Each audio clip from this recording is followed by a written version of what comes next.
இல்லை, சார் பேசும்போது நிறைய மேடையில் அவரோட பேசியிருக்கேன். அவர் பேசும்போதெல்லாம் ஒரு வேகம் எழும். இந்த ஜனவரி 1ஆம் தேதி வரும் தெரியுமா, நாளையிலேருந்து டெய்லி வாக்கிங் போகலான்னு, அந்த மாதிரி ஒரு வேகம் எழும். இனிமேல் சார் சொல்கிறது இந்த நாக்கு கேட்குதா, வீட்டுக்கு போகிறதுக்குள்ளே மறந்துடும். உண்மையிலேயே எவ்வளோ முக்கியம் ஆரோக்கியன்றது அவர் சொன்னது தெரியுது. நல்ல காலம் என் ஒய்ஃபை கூட்டின்னு வரல. ஏன்னா அவர் சொன்னதில் ஒன்று பிடிச்சிப்பா கெட்டிமா. சிவராமன் சாரே சொல்லியிருக்காரு டெய்லி நீராகாரம்னு.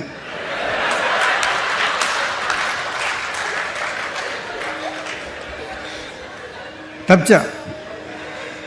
எனக்கு தலைப்பு வேறு கொடுத்துருக்காங்க சார், சிந்தனை செய் மனமே. ஐயா அவர் 50 நிமிஷம் பேசுகிறாரு, நானும் ஒரு 50 நிமிஷம் பேசுகிறேன். அவ்வளோ நேரம் பேசுவியாலாம் எனக்கு இவ்வளோ கூட்டத்தை பார்த்தா மகிழ்ச்சியாக இருக்குது. எப்பவுமே ரசிகர்கள் ரசிக்கும் பொழுதே நிறுத்தினோம், அதான் ஒரு பேச்சாளருக்கு மரியாதை. நான் ஒரு 50 நிமிஷம் பேசிட்டு நிறுத்திடுவேன். ஏன்னா இந்த மாதிரி ரசிகர்கள் கூட்டம் பார்த்து சில பேர் பேச்சாளர் ரொம்ப உணர்ச்சி வசப்பட்டுருவான். ஒரு ஆள் பேசிட்டான், நல்லா ரசித்தாங்க, உங்களை மாதிரியே நல்லா ரசிக்கிறாங்களேன்னு நினச்சி இன்னொரு காலவர் பேசினான். அவங்க பெருந்தன்மையாக கவனிந்தாங்க. இன்னொரு காலவர் பேசினான், டென்ஷன் ஆகிட்டாங்க. அதில் ஒருத்தர் நேரம் பக்கத்தில் நின்ட்டான். என்ன இங்கேயே நிற்கிற அப்படின்னா, பேசுடா, உன்னால் எவ்வளோ முடியுமா பேசு. நீ பேசிட்டு உட்காரு, நான் அரவர் பேசுகிறேன். ஏன் டேய் உட்காந்து பாரியா, தெரியும் முதுவலி. ஆளாளுக்கு போட்டி போட்டு 45 நிமிஷம் பேசிட்டு இருக்கிறீங்க. இந்த சிந்தனை செய், ஏன் சிந்தனை செய் மனமேன்னு இப்போ பேசுகிறோன்னா ஐயா பேசுகிறதுடைய தொடர்ச்சி தான். நம்ம எதுவுமே யோசிக்கிறது இல்லை. மனிதனுடைய தனி சிறப்பே சிந்தனை செய்வது தான் இல்லையா சார்? விலங்கு சிந்தனை செய்யுமா? ஒரு மாடு இப்போ யோசிக்குமா, இன்றைக்கி அடுத்த மாதம் குரு பயிற்சி நமக்கு என்ன ஆக போதோ? மனசு குரங்கு சார். அதை சரியாக வச்சுருந்தா இதே மனசை நம்ம கோயிலாக மாற்ற முடியும். ஆக குரங்காக இருக்கிற மனசை கோயிலாக்கணும்னா சிந்தனை செய்யணும். கைகள் எதற்கு? உண்ணுவதற்கு. இன்னும் கொஞ்சம் பாருங்கள், இந்த கைகள் உண்ணுவதற்காக அல்ல, மற்றவருக்கு ஊட்டுவதற்கு என்ற மனிதநேயம் எப்பொழுது வருதோ அதுதான் சிந்தனை. புறத்துறுப்பு எவன் செய்யும் யாக்கை, அகத்துறுப்பு அன்பில் அவருக்கு. இது கை இருந்து வேஸ்ட் என்றார் வள்ளுவர். மனிதநேயமே அதனுடைய அடிப்படையில் வருவது அந்த சிந்தனை தான். வாழ்க்கையில் வெற்றி அடையணும். மனசு ஒரு குதிரை மாதிரிங்க, அதை கடிவாளம் போடணும். அதுதான் ஒரு சிந்தனை. நிறைய பேருடைய பிரச்சனை என்னென்னா, உணர்ச்சி அடிப்படையிலே வாழ்ந்து பழக்கமாயிடுச்சு. இந்த மூளையில் வலது இடதுன்னு ஒன்று இருக்குது. ஒன்று எல்லாம் பிரகாசமாக யோசிக்கும், ஒன்று உணர்ச்சி வசப்படும். உணர்ச்சியின் அடிப்படையில் முடிவு எடுக்கும், ஒன்று அறிவுபூர்வமாக முடிவு எடுக்கும். நீங்கள் நமக்கு நிறைய பேருக்கு தெரியும், நம்ம வீட்டோடு சேர்ந்து புடவை கடைக்கு போனீங்க வச்சுங்க, லேடிஸ் பார்த்தீங்கன்னா அந்த டிசைனை பார்ப்பாங்க, அந்த முந்தானை பல்லு எப்படி இருக்குன்னு பார்ப்பாங்க, அந்த பார்டர் பார்ப்பாங்க, அந்த கலர் பார்ப்பாங்க. நம்ம அது வேறு மூளை, இது வேறு மூளை. நம்ம ரேட்டை பார்ப்போம். ஓகே ரேட்டாக இருந்தால் நல்லா இருக்குது எடுத்துக்கோணும். ஜாஸ்தியாக இருந்ததுன்னா கலராக இது நல்லாவே இல்லையே, எப்படி உனக்கு இந்த டேஸ்ட் ஆகிடுது, எதையாவது சொல்லி குறைப்போம். பாரதி சொல்கிறான், மகாகவி பாரதி சொல்கிறான், அறிவுதான் ராஜா ஒருத்தனுக்கு, அதை அடக்கி ஆள வேண்டும். பாரதி சொல்கிறான். சார் மனசு அறிவுக்கு அடங்காது. வள்ளலார் சொல்கிறாரு, மனமான ஒரு சிறுவன் மதியான குருவையும் மதித்திடான். எப்படி வாத்தியார பையன் மதிக்காமல் இருக்கிறானோ அது மாதிரி மனசு சிந்திக்கணும் சார். நம்ம மனசு எப்பவுமே சிந்திக்கும். ஆனால் சிந்தனை செய் மனமேனா நல்லது சிந்திக்குதான்னு இல்லை. நிறைய பேரை நான் பார்த்துருக்கேன், மோட்டர் பைக்கு போகும்போது பேசிக்கினே போகிறான், ஃபோன் இல்லை, தானாக பேசுகிறான். எல்லாம் நீ தான் முடிவெடுப்பியா? அதாவது ஒய்ஃபுக்கிட்ட சண்டை போடலான்னு நினச்சி சண்டை போட்டால் தோற்றுருவோன்னு முடிவு பண்ணி பைக்லேயே சண்டை போட்டு போகிறான் சார் தானா. இன்றைக்கும் உப்புமாவா?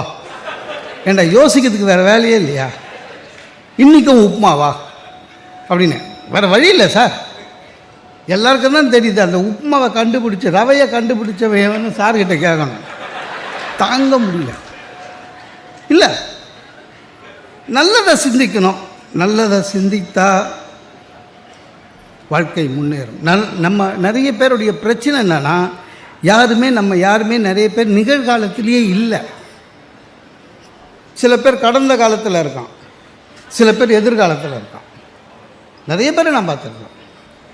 நான்லாம் எங்கள் தாத்தா காலத்தில் சார் இந்த தெருவில் 5 வீடு எங்களுது.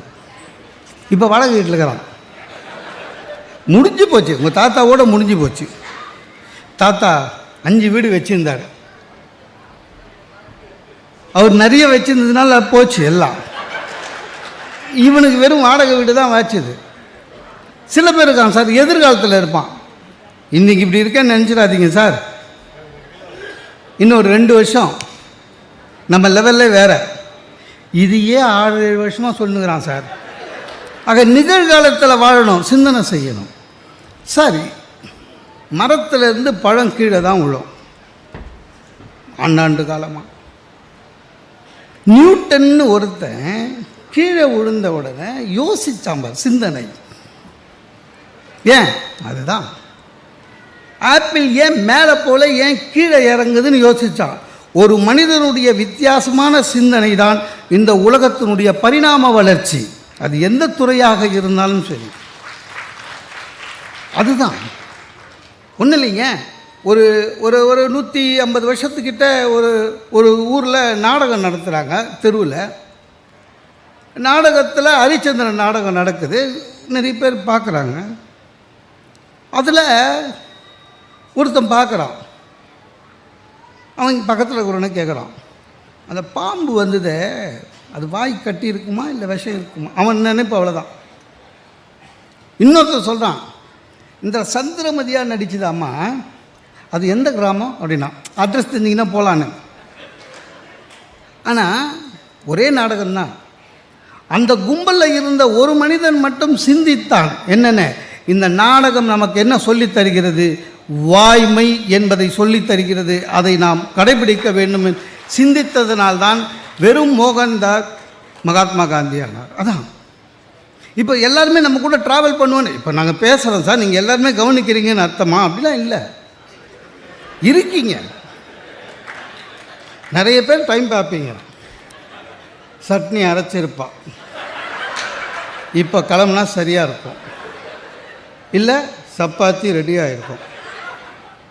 இருக்கீங்க, அவ்வளோதான். எனக்கு அதெல்லாம் தெரியும். ஒரு ஒரு பெரிய புக்கோட சில்வர் ஜூப்ளி காமராஜ் பவனில் பேசினேன். 1 hour பேசினேன். நான் சென்னைக்குள்ளே இருந்தால் 2 வீலரில் போவேன். காமராஜ் பவனில் பேசிவிட்டு 2 வீலர் எடுக்க வந்தேன். அந்த காமராஜ் பவனில் என்ன பண்ணிட்டாங்க, அந்த புத்தக ஆளுங்க பெரிய கிஃப்ட் ஒன்று கொடுத்துட்டாங்க. இது 5 லிட்டர் குக்கரு. அது எந்த இது ஆக்டிவ், அதை நான் முன்னால் வச்சேன். வச்சுட்டு ஒருத்தர் சார் சார் சார்னு ஓடி வர்றாரு. இந்த சில பேர் நம்ம பொருளும்போது கிட்ட வந்து நல்லா பேசுனீங்க சார் எதோ சொல்லுவாங்க, அந்த மாதிரி தான் வராருன்னு நினச்சேன். கிட்ட வந்து ஏஜென்ட்டுக்கெல்லாம் கிஃப்ட்டு தராங்களா அப்படின்னாரு. அதாவது அவர் என்ன அந்த பத்திரிக்கையோட ஏஜென்ட்டுன்னு நினச்சிக்கினார். 1 hour பேசியிருக்கேன் உள்ள. இல்லை அப்போ உங்களுக்கு எப்படி கொடுத்தாங்க அப்படின்னாரு. இல்லை சார் நான் பேசினேன் கொடுத்தாங்க அப்படின்னு. யார்கிட்ட பேசுனீங்க என்ன? நான் இவ்வளோ நேரம் உள்ளே தானே இருந்தானா சார்? உள்ளே இருந்திருக்கான் சார். அவன் 1 hour நான் பேசும்போது உள்ளே இருந்திருக்கான். அவன் நினைப்பு எல்லாம் கிஃப்ட்டு எங்கே கொடுக்குறாங்க? நான் பேசுகிறேன். நான் அவன் திருப்பி கேட்குறான் யார்கிட்ட பேசுகிறேன்னு. அதாவது நம்ம யார்கிட்டன்னு சொன்னால் அவங்கக்கிட்ட போய் இவன் சண்டை போட்டு வாங்கிறதுக்காக கேட்குறான் யார்கிட்ட பேசுகிறேன். நம்ம பிரச்சனையே அதுதான். நிறைய பேர் பாருங்கள் சார், நம்மளே யோசித்து பேசுறதே கிடையாது. சில பேர் பேசும்போது அவங்கள பார்த்தா எனக்கு பாவமாக இருக்கும். உதட்டில் வர்றதை பேசுகிறாங்க, யோசித்து பேசுகிறதே கிடையாது. மூளை சொல்லி பேசுறதில்லை, உதட்டு. சில பேர் நம்ம ஊரில், எல்லா ஊரில் தான் இருக்கான், யாரை பார்த்தாலும் என்ன பண்ணுறீங்க, எதுக்குடா உனக்கு, போன மாதம் தானே சொன்னேன், எப்போ பார்த்தாலும் சார் என்ன பண்ணுறீங்க. சில பேர் காலையில் நம்மளை பொட்டி கடையில் பார்த்துருப்பான், எப்படி சார் இருக்கீங்க, நல்லா இருக்கேன். சாயங்காலம் திருப்பி பார்ப்பான், எப்படி சார் இருக்கீங்க, என்னடா அதுக்குள்ளே டைஃபாய்டு வந்துடுமா, என்ன ஏதாவது பேசணுமா. இப்போ என்ன பண்ணுறீங்க, நேற்று தான் சொல்லியிருப்போம். நம்ம என்ன வாரமாக ஆஃபீஸ் மாற்றுவோம். என்ன ஒருத்தர் இரிட்டேட் பண்ணி இப்போ என்ன பண்ணுறீங்க, நான் அவனுக்கு தெரியும் நான் என்ன பண்ணுறேன்னு, டக்குன்னு என்ன பண்ணேன், பேசுகிறேன் அப்படின்னா அவனுக்கு மூஞ்சி கடுப்பாயிடுச்சு. ஏன்னா எல்லோரும் தான் பேசுகிறோம், இவன் மட்டும் என்னமோ நம்மலாம் ஊமை மாதிரியே இவன் மட்டும் பேசுகிறான். அவனுக்கு கோபத்தில் என்ன பண்ணிட்டாங்க, பேசுகிற சரி சாப்பாட்டுக்கு என்ன பண்ணுற, நான் சொன்னேன் பேசுகிறேங்க, பேசுறதுக்கு காசு கொடுப்பாங்க. ஓ அப்போ நீ வாயை வாடகை விட்டு பிழைக்கிற. அதாவது ஒரு பேச்சாளரை இவ்வளோ கேவலப்படுத்த முடியாது. நமக்கு அது கவலை இல்லை. அவன் அப்படி தான். அன்றைக்கி கபாலீஸ்வரர் கோயிலில் தேங்காய் வாங்கினு இருக்க பக்கத்தில் ஒருத்தர் நிற்கிறாரு.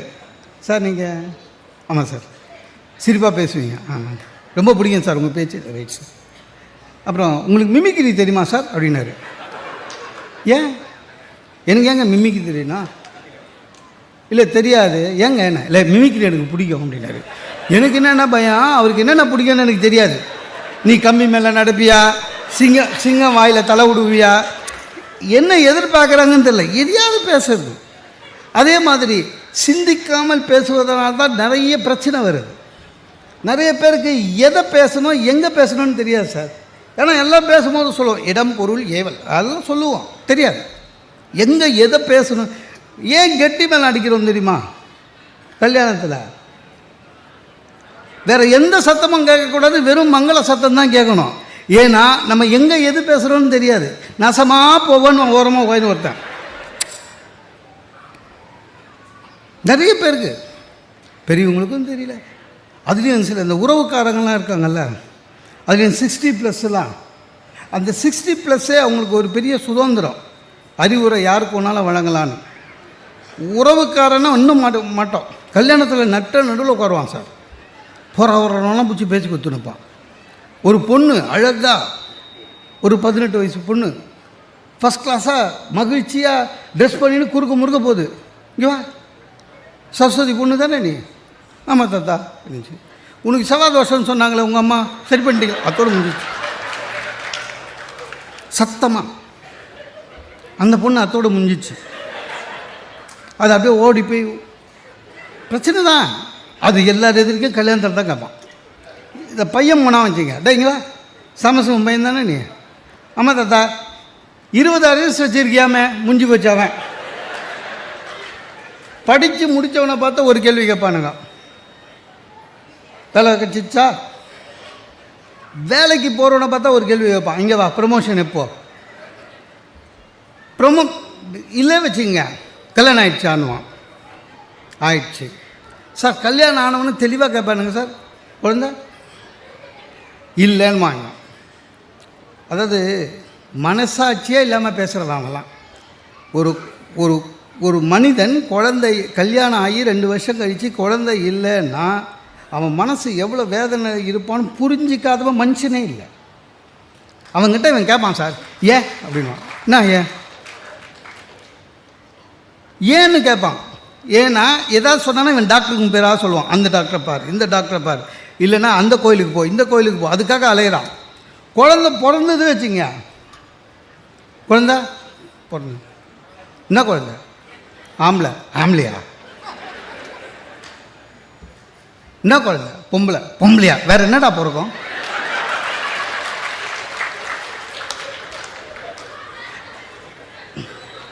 எதுனா எங்கே எது பேசுறதுன்னு தெரியாது.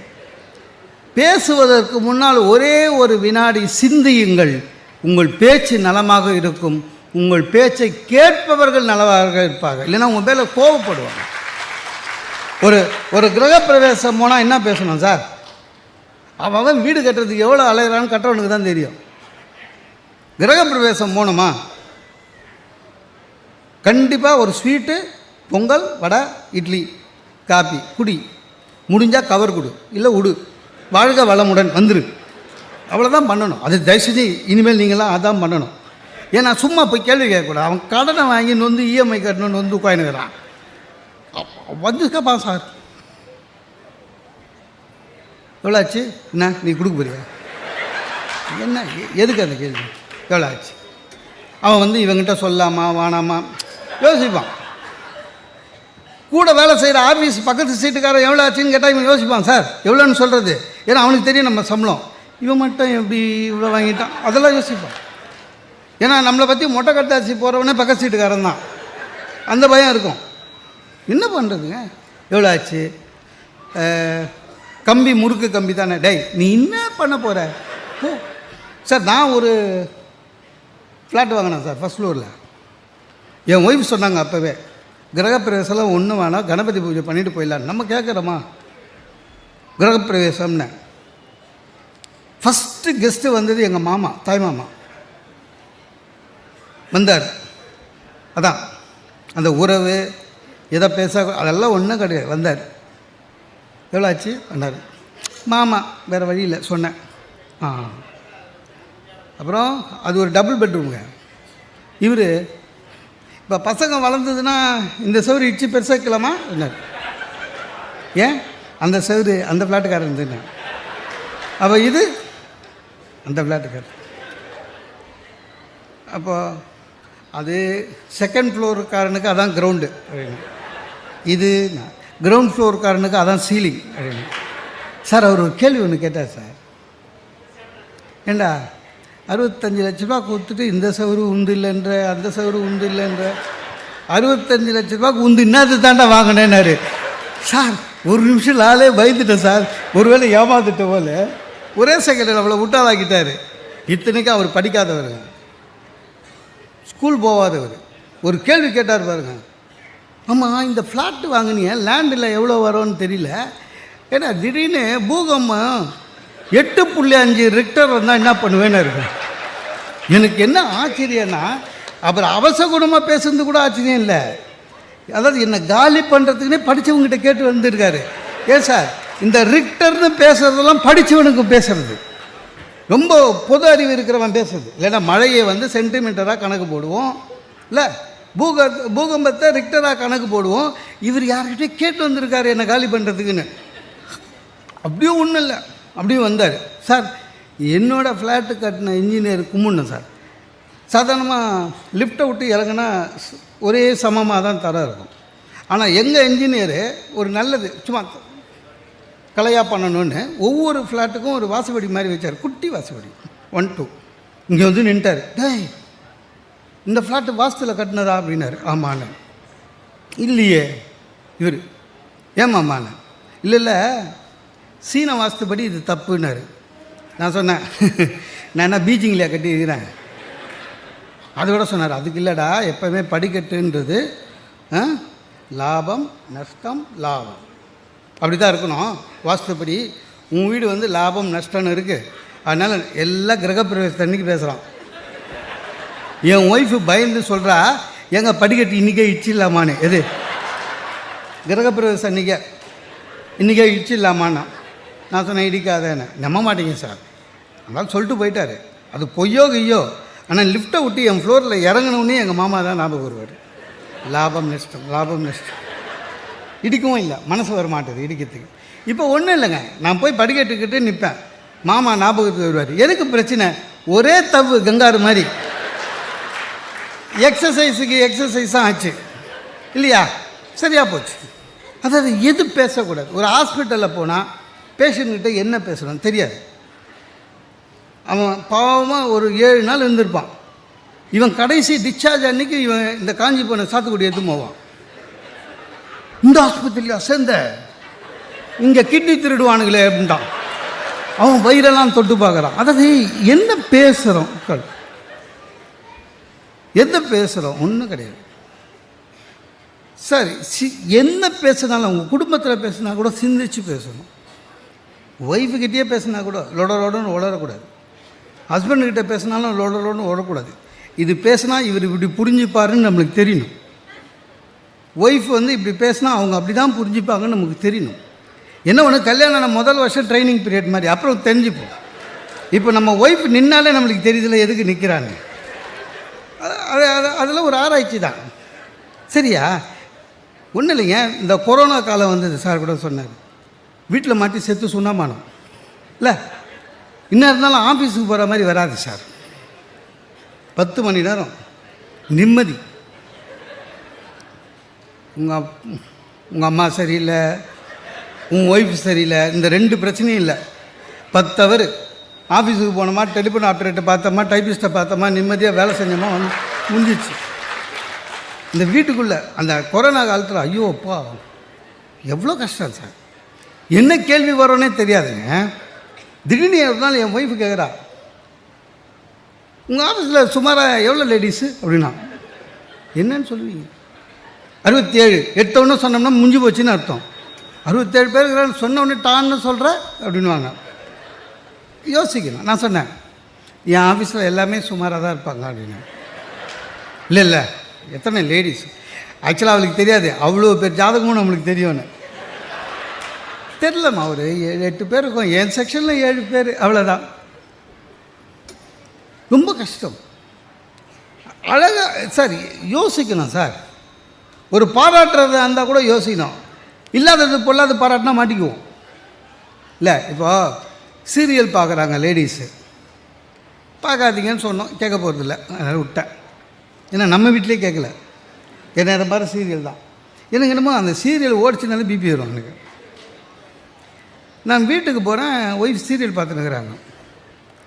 நான் என்ன பண்ணேன், ஆஃபீஸ்லேருந்து வரவே பாராட்டுவோம் அப்படி எல்லாருக்கும் ஒரு இடர் வரும்ல, பாராட்டலாமே ஒய்ஃப்ன்ட்டு அப்படி சீரியலை பார்த்தா அதில் ஒரு 60+ ஒரு ஆள் சிவப்பாக ஏதோ சீரியலில் நடிச்சுன்னுக்கிறார். ஆக்சுவலாக அவரை பார்த்தா எங்கள் மாமனார் மாதிரி இருந்தது. சரி ஒய்ஃபை பாராட்டுவோமேனு அவங்களுக்கு மகிழ்ச்சி வரலாம், அப்பாவை பற்றி பெருமையாக சொன்னேன். அதனால் டேய் அது உங்கள் அப்பா மாதிரியே இல்லை அப்படின்னா, அவள் மகிழ்ச்சி அடைவான்னு நினச்சி சார், உல்ட்டாவாயிடுச்சு. உங்கள் அப்பா மாதிரி இல்லைண்ணே, திடீர்னு என் ஒய்ஃபு பேய் பூச்சா மாதிரி இருந்தா, அப்போ எங்கள் அப்பா நான் பைத்தியமா அப்படின்னா. அந்த சீரியல் அந்த கேரக்டர் பைத்தியமா சார், எனக்கு தெரியாது. எங்கள் அப்பா பைத்தியமா, ஆக்சுவலாக அவர் உண்மையிலே பைத்தியமானா மாட்டிச்சு. அதாவது சிந்திக்காமல் பாராட்டுறேன்னு போய் 2 நாள் ஆச்சு சண்டை முடிக்கிறதுக்கு. எல்லாமே அப்படி தான். உதவி செய்கிறோம், நிறைய பேர் உதவி செய்கிறேன்னு மாட்டிப்பான் பார்த்துக்கிறீங்களா? எதுக்குன்னா சிந்தனை முக்கியம். ஒரு வினாடி சிந்திச்சினாலே போதும் சார், உங்களுடைய செயல் பேச்சு எல்லாமே சரியாகி வாழ்க்கை பிரகாசமாகும். ஒருத்தரை உதவி செய்யணுமா, வள்ளுவன் சொல்லியிருக்கான் சார், நன்றாற்றலும் தவறு உண்டு, அவரவர் பண்பறிந்த ஆற்றாக்கடை இல்லை. நான்லாம் ஏதாவது சேவை செய்யணும்னு நினச்சி இந்த செங்கல்பட்டு மதுராந்தகத்துக்கு நடுவில் ஒரு ஆதரவற்ற முதியோர் இல்லம் இருக்குது. உண்மையிலேயே ஆதரவற்றவர், அவங்களுக்கு பசங்க யாரும் கிடையாது. எப்படியும் ஒரு 80 பேர் இருப்பாங்க, எல்லாம் 65+ தான். அந்த நம்மளால் முடிஞ்சது மாதம் கேஷ் கொடுக்க முடியாது. அதனால் நான் என்ன பண்ணுவேன், எப்போவுமே இந்த சனி ஞாயிறெல்லாம் நமக்கு கூட்டம் இருக்கும். கூட்டம் இல்லாத சனி ஞாயிறு இருந்ததுன்னா நானே என் சொந்த செலவில் கார் பெட்ரோல் போட்டுன்னு அங்கே போய் அந்த பெரியவங்களெல்லாம் உட்கார வச்சு ஒரு 1 ஹவர் பேசுவேன், சிரிப்பாங்க. என்னால் முடிஞ்ச சேவை அவ்வளோதான்.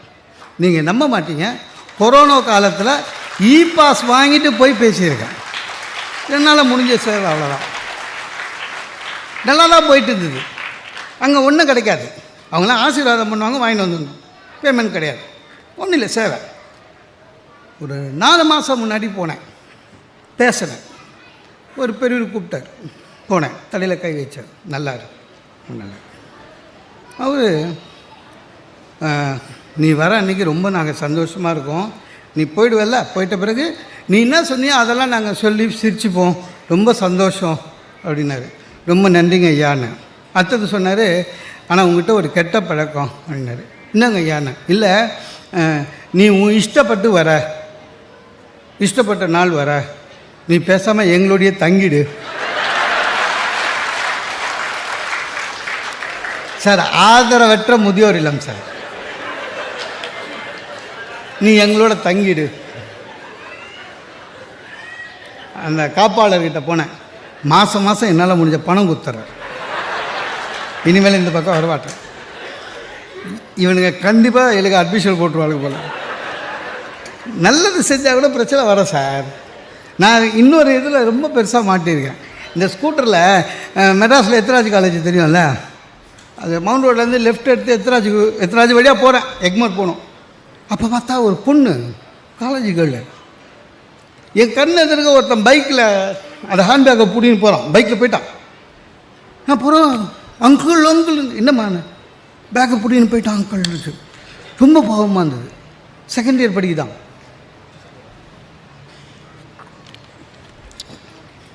பைக்கில் என்னம்மா இருக்குதுன்னு நான் நினச்சேன் இது பணங்கன்னு வச்சுருக்க போல இருக்குதுன்னு. ஆக்சுவலாக அந்த பொண்ணு காலேஜ் ஐடி கார்டு உள்ளே இருக்குது, புக்ஸு உள்ளே இருக்குது, பர்ஸு உள்ளே இருக்குது, லைப்ரரி கார்டு உள்ளே இருக்குது. அந்த பொண்ணு அதுக்கெல்லாம் கவலைப்படல. என் மொபைல் போயிடுச்சு சார் அங்கிள், என் மொபைல் எடுத்து போயிட்டான்ச்சு. நான் சொன்னேன், நான் கவலைப்படாது, இப்போல்லாம் போலீஸில் ஜிபிஎஸில் கண்டுபிடிச்சிடுவாங்க, நீ வா ஸ்டேஷனில் போய் கம்ப்ளைண்ட் கொடுக்கலான்னு. நல்லது செய்கிறேன்னு ஸ்டேஷனுக்கு போனேன். என் கெட்ட நேரம் அந்த இன்ஸ்பெக்டருக்கு என்ன தெரியல. இந்த பொண்ணு போச்சு, சார் நான் என்ன இந்த அம்மா காலேஜ் படிக்கிறாங்க, ஒரு பையன் பைக்கில் பையன் தூக்கிட்டு போயிட்டான் அப்படின்னு நான் சொல்கிறேன். இன்ஸ்பெக்டர் என்னை பார்த்து சொல்லுமா அப்படின்னாரு. அதான் அங்கிள். இது திருப்பி என்கிட்ட பார்த்து எங்கடா உன் கூட வந்தவன் அப்படின்னாரு. கூட வந்தவனா? அந்த பொண்ணு சொல்லுது, நோ சார் இது எல்லாம் கூட்டுக்கலவானிங்க. 2 பயப்பில் வருவான், ஒருத்தன் பையன் தூக்குவான், இன்னொருத்தன் கூடவே இருந்து அங்கே என்ன நடக்குதுன்னு பார்த்துட்டு அவனுக்கு இன்ஃபர்மேஷன் கொடுப்பான், அப்புறம் போய் பிரிச்சுப்பானுங்கண்ணா. சார் அவ்வளோ நேரம் பேக்கெட்டில் ஸ்டைலாக கை விட்டுருந்தான் சார். அவர் இதை சொன்னவொன்னு கை கட்டிட்டார். அரை ஆச்சு சார். வேலையை பார்த்து நான் எக்மோருக்கு போயிருக்கலாம். ஆனால் இன்ஸ்பெக்டர் இன்னொன்று கேட்டார் என்ன, அதுக்கு என்னால் பதில் சொல்ல முடியல. நீ இவ்வளோ பேசுகிற என்னமோ பொது சேவை செய்கிறேன்னு, இதே ஒரு கேள்வி பைய தூக்கின்மை தான் வந்துருப்பையா. எனக்கே சந்தேகம் வந்துச்சு, அவள் உள்ளில் போயிருப்பாள். கட்சியில் அந்த பொண்ணு ரெக்கமெண்டேஷனில் வெளில வந்தேன். சிந்தனை செய்யணும் சார், எதுவாக இருந்தாலும் சரி. நீங்கள் யாருக்கிட்டே பேசும்போதே மைண்டில் ரெடி பண்ணி பேசுனீங்க வச்சுக்கலாம், ஈஸியாக தப்பிச்சிடலாம். எந்த பிரச்சனையாக இருந்தாலும் சரி, இன்க்ளூடிங் ஹஸ்பண்ட் அண்ட் ஒய்ஃப். இந்த கேள்விக்கு இவர் இப்படி தான் பதில் சொல்லுவார் வீட்டுக்காரர், தெரிஞ்சுன்னு கேள்வி கேட்கலாம். இல்லை இந்த கேள்வி வரும்போது இதை சொன்னால் சரியாயிடும், எனக்கு தெரியும், நம்ம அந்த மாதிரி பண்ணியிருக்கோம் சார். இந்த நம்ம மோடி அரசாங்கம் வர்றதுக்கு முன்னால் காங்கிரஸ் இருந்ததில்லை. அப்போ கடைசியாக கிருஷ்ணா தீரத்துன்னு ஒரு மந்திரி இருந்தார். அவர் மகளிர் நல வாரியம். அவர் என்ன பண்ணாருங்க, கடைசி 6 மாதத்தில் ஒரு நாள் சென்னைக்கு வரும்போது சொன்னார் நிருபர்கள்கிட்ட, நாங்கள் மீண்டும் ஆட்சிக்கு வந்தால் ஹவுஸ் ஒய்ஃப், ஹோம் மேக்கர், வேலைக்கு போகாமல் வீடை பார்த்துட்டு கொஞ்சம் அமைதியாக இருக்காங்கல்ல அவங்களுக்கு ஹஸ்பண்டுங்கெல்லாம் சம்பளம் கொடுக்கணும், சட்டம் எடுத்து கொண்டு வரப்படும் அப்படின்னு சொல்லிட்டு அவர் டெல்லி போயிட்டார். பேப்பரில் போட்டான். நான் அடுத்த நாள் படித்தேன், தூக்கி போட்டேன். என் ஒய்ஃபும் படிச்சிருக்கான். ஒய்ஃபும் படிச்சுட்டு நான் ஷூ போடுற நேரத்தில், எங்கள் பேப்பர் படிச்சிங்க, நான் படித்தேன். இந்த மாதிரி ஹவுஸ் ஒய்ஃபாக இருக்காங்கல்ல, அவங்களுக்கெல்லாம் ஹஸ்பண்ட் சம்பளம் தரணுமாமே. பிரச்சனை ஆரம்பம். யோசித்தேன், நீ சொல்லுமா, சரி என்ன. நான் சொன்னேன், அதெல்லாம் சொல்லுவாங்க, சட்டம்லாம் வராதுன்னு. அவன் வந்ததுன்னா அவன் சொன்னாங்க, கொடுக்காத ஹஸ்பண்டை அரெஸ்ட் பண்ணுவாங்களாமேன்னு. சார் அந்த நியூஸ் நானும் படித்தா அந்த வரியே இல்லை. இவளே சொல்கிறா அந்த வரியே இல்லை, நான் தான் படித்தேனே. கொடுக்காத ஹஸ்பண்ட் அரெஸ்ட் பண்ணுவாங்களாமேனா. அப்புறம் பார்த்தா இது சரியாக வராது, இதுக்கு ஒரு ஃபுல் ஸ்டாப் வைக்கணும். அதான் சிந்தனை, நம்மளால் முடிஞ்ச அளவுக்கு. சார் நம்ம என்ன 7 அண்டங்கள் எப்படி இருக்கிறது, இன்னும் 20 வருடத்தில் எப்படி உலகம் மாற்ற போகிறது, நாகரிகத்தின் மாற்றம் என்ன, பண்பாட்டின் மாற்றம் என்ன, இதெல்லாம் எதுக்கு சார்? குடும்பத்தை ஒழுங்காக நடத்துவோம். நம்ம குடும்பம் ஒழுங்காக இருந்தாலே அதுவே போதும். உலக கவலை அப்புறம்.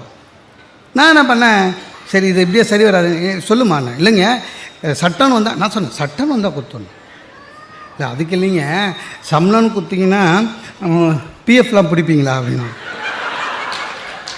எனக்கு என்ன பயம்னா, பட்டிமன்றம் பேசிட்டு லேட்டாக போனால் சாம்பார்லாம் சூடு வச்சு போடுறா, அதுக்கெல்லாம் ஓவர் டைம் எழுதுவாளோன்னு பயமாக இருந்தது. அப்புறம் தானே எல்லாம் உண்டு, லீவுங்க எல்லாம் போனஸே உண்டு. ஆனால் ஒன்று, சம்பளம்னு வாங்கிட்டீங்கன்னா நீ ஸ்டாஃபு இல்லை, இதுவரையும் நீ சமைக்கிறத நான் தர்மத்துக்கு சாப்பிட்டுக்கிறேன். சம்பளம் கொடுத்த பிறகு சமையல் நல்லா இல்லைன்னா சஸ்பெண்ட் பண்ணுவேன், என்கொயரி வச்சு டிஸ்மிஸ் பண்ணி புது அப்பாயின்மெண்ட் போட்டுருவேன், பரவாயில்லையான்னு.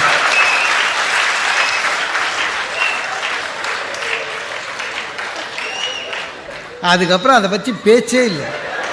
ஒருவேளை அந்த சட்டம் வந்ததுனால அவள் கவலைப்பட மாட்டான். அதான் சார் சிந்தனை. சில இடத்துல நம்ம சிந்திக்காமல் பேசி நம்மளே மாட்டியிருக்கோம் சார். ஒய்ஃபோட கோயிலுக்கு போகிறோம் சார், அன்றைக்கி ஒய்ஃபோட கோயிலுக்கு போயிட்டு அர்ச்சனை தட்டை கொடுத்துட்டு நிற்கிறேன். அவர் சும்மா இல்லாமல் குருக்கள் பேர் சொல்லுங்க அப்படின்னாரு. சொல்லிட்டேன் என் பேர். நட்சத்திரம் சொல்லுங்கன்னாரு, ஏன் நட்சத்திரம் சொல்லிட்டேன். பாரியால் பேர் சொல்லுங்கன்னாரு, சொன்னேன். பாரியால் நட்சத்திரம் சொல்லுங்கன்னு. நம்மளுக்கு வெட்டிங் டேவே மறக்குது, உண்மையிலே மறந்துட்டேன் சார். டென்ஷன் ஆகிட்டேன் சார், பயங்கர டென்ஷன் ஆகிட்டேன். ஏன்னா மறந்துட்டேன்னு சொன்னால் போகும்போது எனக்கு ஆச்சரியம் நடக்கும். சரியா, ரொம்ப டென்ஷன். இவ சொல்ல மாட்டான், இவர் விட மாட்டார். அப்படியே போக வேண்டியது தானே. பாரியால் நட்சத்திரம் சொல்லுங்க பா. அப்போ தான் சார் நினச்சேன், ஏன் நான் பார்த்துக்கிறேன் சார், நிறைய ஆம்பளை கோயிலுக்கு வந்தானா சாமி பேரில் அர்ச்சனைன்னுமா. புட்சாலிங்க, எதுக்கு பிரச்சனைன்னு நான் கூட யோசிச்சுக்கிறேன். இருந்தாலும் நான் சாமி பேரில் அர்ச்சனை சார், நீனே சாமி பேரில் அர்ச்சனை உனக்குதெல்லாம் பண்ணிக்கணும். நிறைய ஆம்பளை பார்த்துருக்கேன் சாமி பேரில் அர்ச்சனை பண்ணணும், எதுக்கு பிரச்சனைன்னு நம்ம தெரியாமல் சொல்லி மாட்டிக்கணும். இவோ உத்து பார்த்துனுக்குறா. அவர் பாரியால் பேர் சொல்லுங்க பா. பார்த்தேன். அப்புறம் ஒரே நிமிஷம் யோசித்தேன். அப்புறம் சொன்னேன், இங்கே பாரு, இந்த ஸ்தல புராணம் என்ன தெரியுமா, அவங்கவுங்க நட்சத்திரத்தை அவங்கவுங்க சொல்ல, அப்போ தான் பழிக்கும். முடிஞ்சு போச்சு சார். ஒரு நிமிஷம் சார், யார்கிட்ட பேசினாலும் ஒரு பதில் சொல்லுவதற்கு முன்னால் ஒரு வினாடி தயவு செய்து யோசிங்க. ஒரு பதில், மேலதிகாரி ஒரு பதில், கிறுக்குத்தனமாக வாய்க்கு வந்து பேசக்கூடாது. ஏன்னா அது ரெக்கார்ட் ஆகிடும். சில பேர் ஃபோனில் டென்ஷனில் பேச தெரியாமல் பேசுவாங்க, கோபத்தில் பேசுவோம். கோபம் வந்து வச்சுது, பேசாத. உன் மூளை எப்பொழுது உன்னுடன் சேர்ந்து பேசுகிறதோ அப்பொழுது பேசு. உன் மூளையை விலக்கிட்டு பேசும்போது பேசாத. குடும்பத்தில் சண்டைகள் அதிகமாக வருது, அதனால தான் வாய்க்கு வந்தது பேசுறது. பேசிட்டு ஒரு 5 நிமிஷத்தில் நம்மளுக்கே ஏண்டாப்பா இவ்வளோ பேசுகிறோம், நிறைய பேசிட்டோம், நம்மளே கேட்குறோம், நிறைய திட்டணும். அப்போ தான் அவங்க ஏறுவாங்க, பார்த்துக்கிறீங்களா. ஐயோ, அது யாருக்கும் வரக்கூடாது. அந்த மாதிரி அந்த நாளே பாழாயிடும் சார். தயவு செய்து அந்த பேசும்போது யோசிங்க. ஆஃபீஸர் கூப்பிட்டா கூட நான்லாம் அப்படி, ஏன் ஆஃபீஸரு எனக்கு தெரியும், அவரை நம்மக்கிட்டே கேட்பார், இந்த இந்த இந்த ஆஃபீஸில் என்ன மாதிரி யோக்கியம் உண்டாயா அப்படின்னு நம்மக்கிட்ட. என்னங்க சொல்லுவீங்க, இல்லைன்னு சொல்லணும் நியாயமாக. ஆனால் ஆஃபீஸர் என்ன சொல்லுவீங்க, நான் சொல்லுவேன், உங்களுக்கு தெரியாதா சார், இப்போ சார், அதாவது எல்லாம் தெரியாமல் போ, யோசிச்சு பேசு சார். அதே மாதிரி அதிகாரி ஃபோன் பண்ணி ஆர் யூ பிஸி நவ் அப்படின்னா தயவு செஞ்சு முதல்ல எஸ்ன்னு சொல்லிடுங்க, அதுக்கப்புறம் யோசிச்சுக்கலாம். நம்ம நிறைய பேர் நாகரீக முறையில் இன்னொன்று இட்ஸ் ஓகே சொல்லுங்கள் சார். அதுவும் அடுத்த கிரேட் இல்லை சார், ரொம்ப பெரிய கிரேட்லேருந்து ஃபோன் வந்து நானும் மாட்டி அவசரப்பட்டிருக்கேன். என் சிஇஓ ஒரு நாள் லைனில் வந்தார், முன்சுந்தரம் ஆர் யூ பிஸினா. நான் சிஇஓவே லைனில் வந்துட்டார்னு குஷியாகி, no sir no sir, yeah tell me sir, come to my room என்னார். போனேன், வச்சான் ஆப்பு. நம்ம கார்ப்பரேட்டு ஆஃபீஸில் டெல்லியிலேருந்து ஒரு 10 ஃபேமிலி வராங்க, எல்லாம் நம்ம போர்ட் ஆஃப் டைரக்டர்ஸு. அவங்க ராமேஸ்வரம் போகணுமா, ஆஃபீஸில் விசாரிச்சிருக்கேன். நம்மளுக்கு பிடிக்காதவன் நிறைய பேர் போனால் அவன் சொல்லிக்கிறான், கோயில் குளம்னா மோகன சுந்தரம் தான். ஏதோ நான் நாயன்மார்கள் ஒரு மாதிரியும் ஊர் ஊராக போய் பதிகம் பண்ணவனாட்டம் எல்லா கோயிலும் இவருக்கு தான் தெரியும், நமக்கு ஒன்றும் தெரியாது. நம்ம பேசுறதுக்கு போகிறது தான், எல்லா ஸ்டேஷனும் தெரியும்னு என்னை மாட்டி விட்டானுங்க. அன்றைக்கி ரொம்ப அவசரம் சார். ஒன்றும் இல்லை சார், பிஸி இல்லைன்னு சொன்ன ஒரு வார்த்தை 20 பேரை என் தலையில் கட்டிட்டான். 20 பேருக்கும் இங்கிலீஷ் வராது. அவங்களுக்கு எவ்வளோ இங்கிலீஷ் பேசுவாங்களோ அதை விட கம்மியாக நான் ஹிந்தி பேசுவேன். எனக்கு ஹிந்தி வராது. எனக்கு தெரிஞ்சதெல்லாம் பைட்டியே உட்டோ மாலும் நெய். அவனுங்களுக்கு தமிழே வராது. பிள்ளையார்பட்டிக்கு கூட்டியும் போய் ராமேஸ்வரத்துக்கு கூட்டியும் போய் அவங்கள கெஸ்ட் ஹவுஸில் தங்க வச்சு ஒவ்வொருத்தனுக்கும், அதாவது காது வலிக்கும், வாய் வலிக்கும், என்ன பேசுகிறோம் அவனுக்கு புரியாது, சைகை அபிநயம் எல்லாம். காலையில் போய் குளிக்கணும்னு சொல்லியிருக்கு, எல்லாம் இழுத்து போத்துன்னு தூங்குறான். ஒரு கதுவாக தட்டி ஓஷன் மந்திர்கிலியே ஓஷன் ஸ்டானா எல்லாம். அவங்களுக்கு கொஞ்சம் இருக்கணும்ல சார். கடலில் குளிக்க போகிறவன் எப்படி சார் வருவான்? ஏதோ இன்டர்வியூக்கு போகிற மாதிரி வரானுங்க. வாட்சு மோதிரம் அவங்க எல்லாம் வாங்கி, ஷூ வாங்கி, செருப்பு வாங்கி, சாக்ஸை வாங்கி எல்லாத்தையும் வச்சு போய் குளிங்கடா, போய் ஒரு முக்கிட்டு வாங்கடான்னு. அதில் இன்னொரு விசேஷம்னா ஒருத்தன் கண்ணாடியோடு போயிட்டான். முங்கியதுனா கண்ணாடி போயிடுச்சு. அவன் என்ன பார்த்து கிளாஸ் போகக்கூடாது. அது இன்னொரு யாழ்ப்பாணம் போயிருக்கோம். நீங்கள் அப்புறம் ஒரு ஐயரை கூப்பிட்டு இதெல்லாம் பண்ணணும், சங்கல்பம் பண்ணோன்னா ஒரு ஐயரை கூப்பிட்டு இவனுக்கு 10 பேரையும் உட்கார வச்சான். அவர் திருப்பி சொல்லணுன்றாரு, அதுவே சொல்ல தெரியல இவனுங்களுக்கு. நான் சொன்னேன், நான் சொல்கிறேன் அதே மாதிரி சொல்லுங்கன்னு 2 வார்த்தை சொன்னேன் சார். மீதி 4 பேர் யாரோ பிரயாணிங்க 4 பேர் வந்து சார் எங்களுக்கு சேர்த்து செய்யுங்கன்றான். நான் தான் சங்கல்பம் செய்கிற மாதிரி. ரொம்ப கொடுமை சார். அதில் அங்கே உங்களுக்கு தெரியாது, ராமேஸ்வரத்தில் நிறைய புண்ணிய தீர்த்தம்னு கிணறு இருக்கும். அது எந்த காலத்து கிணறோ, ஆன்மீகம் உண்டு வேணும் தான். அதில் சும்மா இப்படி வாங்கி அப்படி பண்ணோம். இல்லை தள்ள ஒரு ஆள் வந்தவன்ல டம்ளராக ஒவ்வொரு கிணத்துல இருக்கிற தண்ணியும் குடித்தான். அதனோட எஃபெக்ட் 2 ஹவர்ஸில் தெரிஞ்சுது. Loose motion. அவனை அங்கே இருக்கிற நர்சிங் ஹோமில் சேர்த்து 2 ஐவியை ஏற்றி, ஐயோ தலைவலிங்க. அந்த போகும்போது ஒரு வார்த்தை சொன்னாங்க, சுக்ரியான்னு. ஓகே அனுப்பிச்சிட்ட பிறகு என் சிஇ கூப்பிட்டார். Super, they are very happy. இனிமேல் யாராவது வந்த ஊருனா நீ தான் முடிஞ்சுது. அதெல்லாம் பரவாயில்லைங்க. இது போயிட்டு வர்றதுக்கு 3 நாளுங்க ஆன் டியூட்டி. வீட்டுக்கு வந்தேன். என் ஒய்ஃபு கேட்டாங்க, நம்ம கூட ராமேஸ்வரம் போனோங்க. நான் சொன்னேன், எது ஒன்றா பேசு, அந்த வார்த்தை பேசாது. எனக்கு இந்த ராமேஸ்வரில் கெட்ட வார்த்தை மாதிரி காதில் நோ பண்ண. அதுக்கு என் ஒய்ஃப் சொல்கிறா, ஊரில் இருக்கிற யார் ஒய்ஃபையோ இட்டுன்னு போகிறீங்க, என்ன இட்டு போங்க. நான் செஞ்ச ஒரே தப்புன்னா, பிஸியா நோ சார். அதே மாதிரி வாக்குறுதி கொடுக்குறீங்களா, ஜாகிரதையாக கொடுக்கணும். அது யாராக இருந்தாலும் சார்.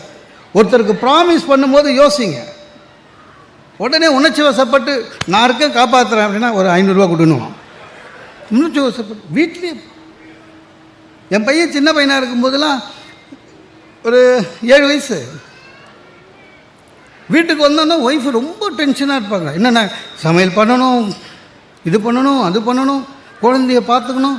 ஒரு ஆள் எவ்வளோ வேலையை பார்த்துக்குது. நானே யோசித்தேன் ஒரு நாள், சிச்சி பாவம், சமையல் பண்ணணும், துணி துவைக்கணும், எல்லாம் பண்ணுறாங்க, குழந்தையும் பார்த்துக்கிறாங்கன்னு.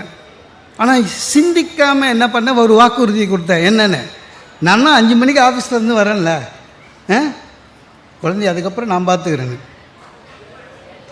ஃபினிஷ்டு. அப்புறம் தான் சார் தீவிர புலன் விசாரணையில் உண்மைலாம் தெரிஞ்சுது. என்னென்னா, இவங்க செய்கிற வேலையிலலாம் அவன் தூங்கிடுறான் சார்.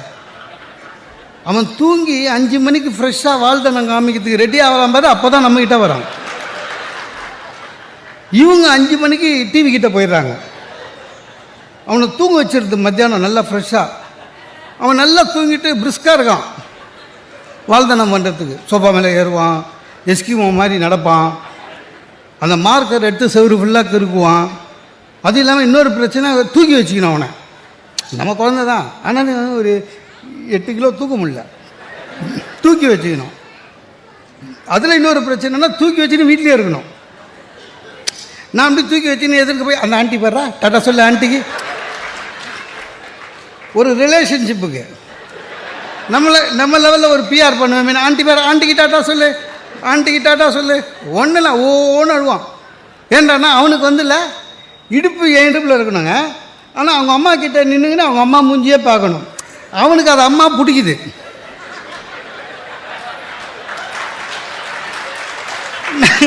நமக்கு 8 கிலோ கையில் வச்சு எரிச்சலாகிட்டு அதை ஊஞ்சி பார்க்க. எப்போ பாரு குழந்தை தூக்கிக்குங்க, வேடிக்கை காட்டுங்க, குழந்தைய தூக்கிங்க, என்னங்க வேடிக்கை காமிக்குது? அந்த 900 ஸ்கொயர் ஃபீட்டில் வேடிக்கை காட்டுங்க. என்னதான் வேடிக்கை காமிக்குது? டாக்டர் வீட்டுக்கு போனால் கூடங்க டோக்கன் கொடுத்து உட்கார வைப்பாங்கள்ல, குழந்தை கையில் கொடுத்துருப்பான். குழந்தைக்கு வேடிக்கை காமிங்க. ஏங்க டாக்டர் வீட்டில் என்னங்க வேடிக்கை காமிக்குது? அப்படியே கூட்டி போய் நர்ஸை காமிச்சேன். நர்ஸு பாடுறானே, அவன் அதை பார்த்தோன்னே அழுகுறான். அவனுக்கு தெரியும் அந்த அம்மா ஊசி குத்தோன்னு, ஏற்கனவே குத்தி இருக்குது. ஒரு கல்யாண வீட்டுக்கு போகுங்க, கல்யாண வீட்டுக்கு போகும்போது என்ன பண்ணுவோம்? போகும்போது நல்லா ஏங்க டிஃபன் சாப்பிட்ருங்க முதல்ல, பொங்கு பொங்கு, சரி நம்ம மேலே அன்பாக சொல்கிறாளாக்கான்னு போய் சாப்பிட்டு வந்துட்டா சார். சாப்பிட்டீங்களா? அது குழந்த கொடுத்துட்டு அவள் ஜோதியில் ஐக்கியம் போயிடுவான். அதுக்கப்புறம் லஞ்ச் வரையும் காணவே இல்லை. இந்த ஸ்னகின்னு ஒன்று இருக்குதுல்ல, அதை மாட்டி விட்டால் முடிஞ்சு போச்சு அவங்க வேலை. நம்ம எல்லாத்தையும் தூக்கின்னு அலையணும். நான் நம்ப மாட்டீங்க, அந்த கல்யாண வீட்டு வாசலில் வாட்ச்மேன் இருப்பார்ல, அவருக்கு ஒரு சேர் போட்டிருப்பாங்களா, அந்த சேரில் உட்காந்துப்பேன். வாழைத்தண்டு அந்த இதெல்லாம். ஒரு கேள்வி வந்து, இது யார் அப்படின்ச்சு. பையன் அழகாக இருக்கான் அப்படின்னு சொல்லிட்டு சொல்லுது, அம்மா மாதிரியே அப்படின்ட்டு போகுது. அதான் ஆளாளுக்கு கிண்டல் பண்ணுறது. ஒன்றும் வாக்குறுதி கொடுத்தா அது தெளிவாக இருக்கணும். நீங்கள் கொடுத்தது உணர்ச்சி வசப்பட்டு கொடுத்தா மாட்டினீங்க. அறிவுபூர்வமாக எந்த வாக்குறுதியும் கொடுங்க, நீங்கள் வாழ்க்கையில் ஜெயிச்சிருவீங்க. அதான் உண்மை சார். குடும்பமே உணர்ச்சி பூர்வமாக நடத்தக்கூடாது சார். வேதாத்திரி மகரிஷி சொல்கிறாரு, குடும்பம் நீ நடத்த வேண்டும் என்றால் அது உணர்ச்சி பூர்வமாக நடத்தாதே, அறிவுபூர்வமாக நடத்து, அப்பொழுதுதான் வாழ்க்கை வழங்கும். குழந்தைங்களுக்கு கற்றுக் கொடுக்கறது கூட நம்ம உணர்ச்சி. இப்போ பாருங்களேன், நிறைய வீட்டில் குழந்தைங்கள சாப்பிட வைக்கிறது, கதை சொல்கிறதுலாம் கிடையாது, மொபைலை கொடுக்குறோம் சார். மிக்கி மவுஸ் பார்க்குறான் பையன், தப்பாக நினச்சிக்காதீங்க. வளர்கிற குழந்தைகளுடைய மூளை எப்படின்னா, எதை அடிக்கடி பார்க்குறாங்களோ முகம் அதுபோல் மாறும். இது ஆய்வு சொல்லுது. நீங்கள் மிக்கி மவுஸே பார்த்துருந்தான் வச்சுக்கலேன், வளர்ந்தானா எலி மூஞ்சா இருப்பான். கதை சொல்லுங்கள் தயவு செஞ்சு. நிலாவை காமிங்க. சரி, நம்மளே நிலா பார்த்து நாளாச்சு. எத்தனை பேர் சார் சூரியனை பார்த்துருக்கோம் கடைசியாக நிமிந்து? எத்தனை பேர் நிலாவை பார்த்துருக்கோம் நிமிந்து? எப்பவும் டென்ஷனாக சுற்றுறோம். சிந்திக்கணும், எதுவாக இருந்தாலும் சிந்திக்கணும். குழந்தைக்கு சொல்லிக் கொடுக்கறது சிந்திக்கணும். அவசரப்பட்டு குழந்தைகிட்ட பேசக்கூடாது. குழந்தை சார், ஒரு குழந்தை கெட்ட வார்த்தை பேசுது சொல்லாதீங்க. அந்த மாதிரி குழந்தை தானாக கெட்ட வார்த்தை பேசலை, அது கேட்ட வார்த்தையை தான் பேசுகிறது. நீ வீட்டில் கெட்ட வார்த்தை பேசுனா பேசும். குழந்தைகிட்ட சொல்லிக் கொடுங்க. தீபாவளிக்கு அப்பா பட்டாசு வாங்குறாருங்க. வாங்கின பட்டாசு எப்போவுமே எல்லா அப்பாவும் இன்க்ளூடிங் மீ என்ன பண்ணுவோம்? தீபாவளிக்கு பையன் கேட்குறான்னு நிறைய வாங்கிடுவோம். ஆனால் எல்லாத்தையும் வெடிக்க அலோவ் பண்ண மாட்டோம். இல்லை, பாதி 8 வை. எதுக்கு? கார்த்திகை தீபம். அந்த கார்த்திகை தீபம் என்னென்னா அந்த பையனுக்கு சொல்லி தர மாட்டோம். இல்லை, பாதி 8 வை, இன்னொரு வாட்டி இன்னொரு பண்டிகை வரும், ஃபெஸ்டிவல் வரும், பூஜை வரும். அப்போது அவன் நைட்டை எப்போ தீபாவளி முடிஞ்சு அதையே தான் பார்த்துட்டு போவான். அவங்ககிட்ட சொல்லணும். ஃபெஸ்டிவலுக்கும் பூஜைக்கும் இருக்கிற வித்தியாசத்தை குழந்தைக்கு சொல்லிக் கொடுக்கணும். ஒன்று மகிழ்ச்சியாக கொண்டாடுவது, ஒன்று பக்தியாக கொண்டாடுவது. இல்லை, அதெல்லாம் அதை சொல்கிறது இல்லை. அன்னைக்கு தீபாவளி முடிஞ்சு அமாவாசை, மாலை அமாவாசை. பையனுக்கு இன்றைக்கி ஏதோ வீட்டில் விசேஷம்னு தெரிஞ்சு போச்சு. அப்பா கிட்ட போய் கேட்டான், அப்பா பட்டாஸ்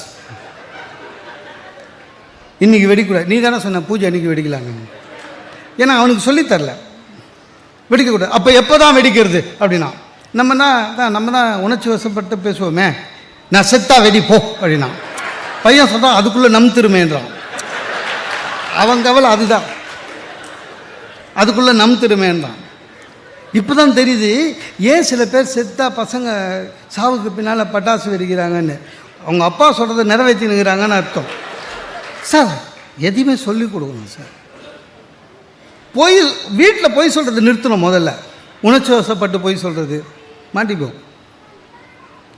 இந்த ஆண்களுக்கெல்லாம் மனைவி கிட்ட பொய்யை கொஞ்சம் குறைச்சிடலாம். உண்மையை சொல்லிடலாம். அதை விட ஒரு நல்ல நட்பு கிடைக்காது. உண்மையே பேசிட்டு இருந்தீங்கன்னா மனைவி கிட்ட, அதை விட ஒரு சிறந்த நட்பு உலகத்தில் கிடைக்காது.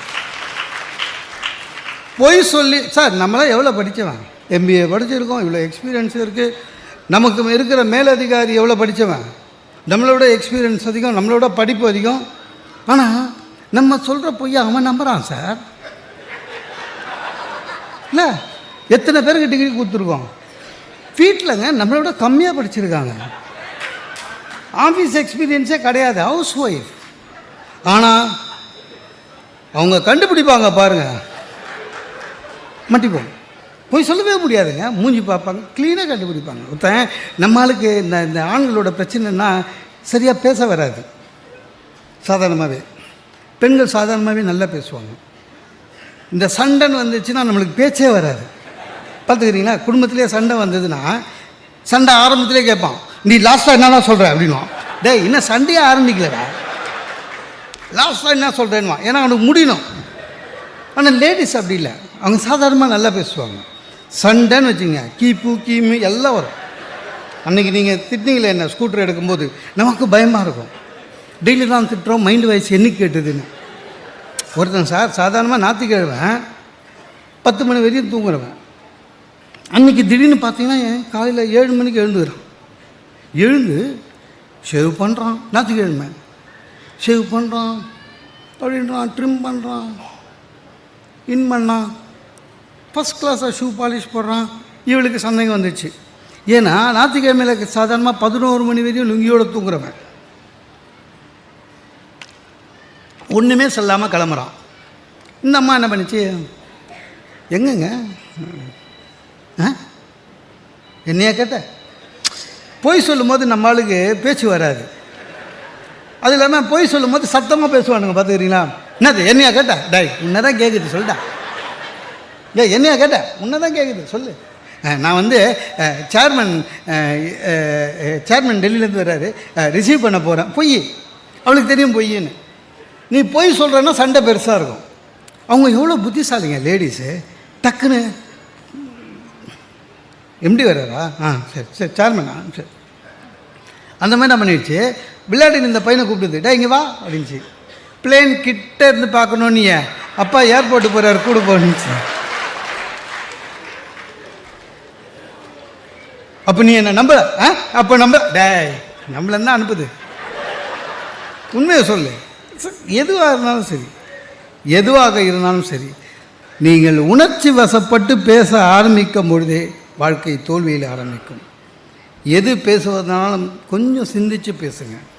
சிந்தித்து பேசினால் தெளிவு பிறக்கும், உங்களுக்கும் சரி கேட்குறவங்களுக்கும் சரி. ஒரு செயலை செய்யும் போது சிந்திங்கள். சார் ரோடு ஆக்சிடெண்ட் எதனால் ஆகுது, ஒரு நிமிஷம் உணர்ச்சி வசப்படுறது. ரோடு ஆக்சிடெண்ட் எதனால் ஆகுது, ஒரு நிமிஷம் உணர்ச்சி வசப்படுறது. ஒரு நிமிஷம் சிந்திங்க. எனக்கு ரொம்ப கவலையாக இருக்குது சார், ரயில்வேன்றது அது அவனோட சொத்து சார், போனால் போதுன்னு நம்மளை பர்மிஷன் பண்ணுறான், கிராஸ் பண்ணிக்கோன்னு. இல்லை உண்மையிலேயே it is the property belongs to the railway. அவன் விலை கொடுத்து வாங்கியிருக்கான், மக்களோட நன்மைக்காக போனால் போதுன்னு நம்மளை விட்றான். நீங்கள் பாருங்கள், சிக்னல் இல்லாத ரயில்வேவை பாருங்கள் தயவு செஞ்சு. அந்த இவ்வளோ பெருசு இரும்புங்க போட்டிருப்பாங்கல்ல, கை தூக்கி விடுமே, அந்த இரும்பு பாருங்கள் வளைஞ்சிருக்கும். ஏன் நம்ம ஆளுங்க நுழைஞ்சே வளைஞ்சிருச்சு. அத்த இரும்பு எத்தனை பேர் போயிருப்போம், எத்தனை ஆக்சிடெண்ட், செல்ஃபோன் பேசினே போய் எத்தனை ஆக்சிடெண்ட். அது எல்லாமே பார்த்திங்கன்னா எது பேஸ், அடிப்படை உணர்ச்சி வசப்படுவது, சிந்திக்காமல் இருப்பது. நாட்டில் இவ்வளோ தற்கொலை, உணர்ச்சி வசப்படுவது, சிந்திக்காமல் செயல்படுவது. ஒரு நிமிஷம் சிந்திச்சு பாருங்கள்,